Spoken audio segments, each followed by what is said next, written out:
खुलुमबाय बयखौबो फिन खनसे गोदान भिडिअ बरायबाय तो लोगोफोर नोंथांमोनाथ' बयबो मिथिखाबाय बीटीसी इलेक्शननि उनाव बीटीसी इलेक्शननि फिथाइया रिजाल्टआबो ओंखारबाय अलरेडी रिजाल्टनि फिथाइयाव बीपीएफआ देरहासार जानो हाबाय बीपीएफनि मोजां फिथाइ थाइबाय आरो बिराद मोजां फिथाइ थाइबाय 28टा सीट मोननानै बीपीएफआ देरहासार जानो हाबाय तो बिनि गेजेराव माखासे दुखुनांथाव आपडेट गोबां साननो गोनां माखासे बाथ्रा आं नोंथांमोननि गेजेराव नैबे भिडिअनि गेजेरजों शेयार खालामनो नागिरदों तो नोंथांमोना भिडिअखौ जोबजासिम नायलां तो लोगोफोर आं गिबियावनो कंग्रेचुलेसन जासिदों जोंनि बीटीसीनि सिगांनि जे चिफ मानगोनां हाग्रामा महिलारि सार जाय बीपीएफ हानजाया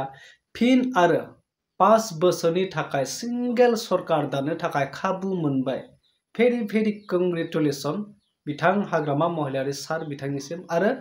गासैबो बीपीएफ हानजानि गोख्रों मावथि नोंथांमोननिसिम आंनिफ्राय रोजा रोजा साबायखर बावनाय थाबाय जे नोंथांमोना गोबां नाजानायनि गेजेरजों गोब्राब नाजानायनि गेजेरजों दिनै सिंगेल सरकार दानो थाखाय 28टा सीटखौ नोंथांमोना जे जायगाखौ आवग्रिनो हाबाय बेनि गेजेराव यूपीपीएलआ 7टा बीजेपीआबो गोबां नाजादोंमोन नाथाय बीजेपीआबो हायासै मोनबा मोनबाय तो बिनिफ्राय आरो देरसिन गोजोनथाव बाथ्रा आं नोंथांमोननो कंग्रेचुलेसनखौ होनो नागिरदों जे नोंथांमोना बीटीसीआव जे बीजेपीखौ हाबनो नागिरनाय बेखौ नोंथांमोना रैखा खालामनो हाबाय बीजेपीखौ हमथानो हाबाय बीजेपीखौ बीटीसीनिफ्राय आउट खालामनो हाबाय बिनि थाखाय जोबोद माने आंनिफ्राय कंग्रेचुलेसन तो बिनि गेजेराव देरहानायनि रंजानायखौ लानानै माखासे सुबुंफोरा ओरैबायदि माखासे गावनि देरहानायनि रंजानाय सिमाखौ बांद्राय बारहोनाय माखासे आखुथायफोर जाय बेफोरबायदि माखासे थासारिफोरा जोंनि बर' हारियाव मालाबाबो जाखांनाङा दा बेफोरबायदिखौ नुयोब्ला जों देरहानायनि नामाव रंजानायनि नामाव गावखौ गाहायसिनावसो लाबोयो गावखौनो गाव हारिखौनो लाजि फोनांनाय जायो नैबे मोनसे आपडेटखौ आं नोंथां होननो नागिरदों तो फार्स्टआवनो नोंथांमोना नैबे ससे भिडिअ क्लिपखौ नाय माखासे हिन्जावफोर जाय बर' आइजोफोरा बर' बिमाफ्रा बीपीएफ सरकार फैनायनि थाखाय बीपीएफआ देरहानायनि खुसियाव नांगोलनि सावगारिया देरहानायनि खुसियाव नांगोलखौ गोदनायाव आलायनानै सानै बर' बिमा बा बर' आइजोआ मोसौ जादों मानसिया मोसौ जाबाय आरो सासे दाहोना जानानै ट्रेक्टर नांगोलजों हालेवनाय नोंथांमोना नैबे ससे भिडिअ क्लिपखौ नायग्रो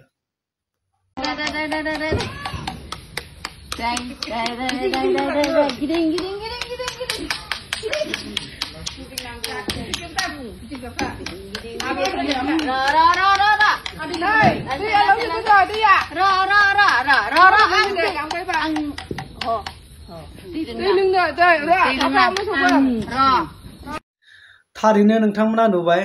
बेवहाय जाय बर' आइजोफ्रा बा बर' बिमाफ्रा बेफोरबायदि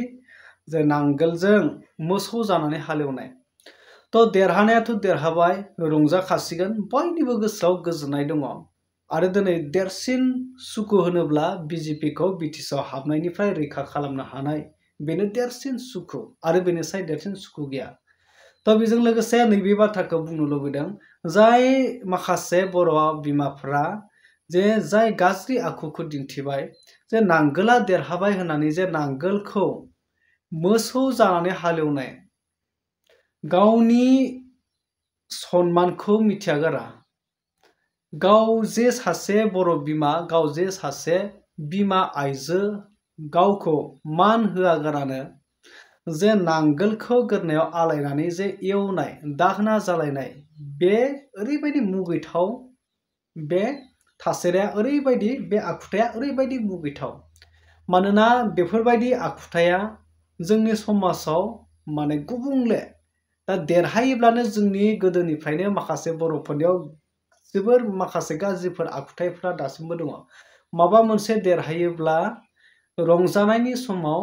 जाय मोजां थासारिजों रंजायालाबासिनो माखासे गाज्रि आखुफोर फावथिनाफोर खालामनानै रंजानाय हुदा दासिमबो बर'फोरनि गेजेराव दङ। थ' अब्ला बेफोरबायदिब्ला जोंनि बर'आ देरहानायनि मुङाव रंजानायनि मुङाव जुदि गावखौनो गाज्रि नोजोराव खोलैहोना लानाया बे गिदिर बाथ्रा बा जोबोर लाजिथावना बाथ्रा होननानै आं सानो आरो। दिनै नांगोला देरहादों, बिनि सायाव जा बयबो गोजोननाय दङ, रायजो राजाफ्रा गोजोननाय दङ। नाथाय बेफोरबायदि माखासे जायफोरखौ खालामनाङा बेफोरबायदि जुदि खालामनानै दिन्थियोब्ला बे जोंनिनो गावनिनो लासिंसिन।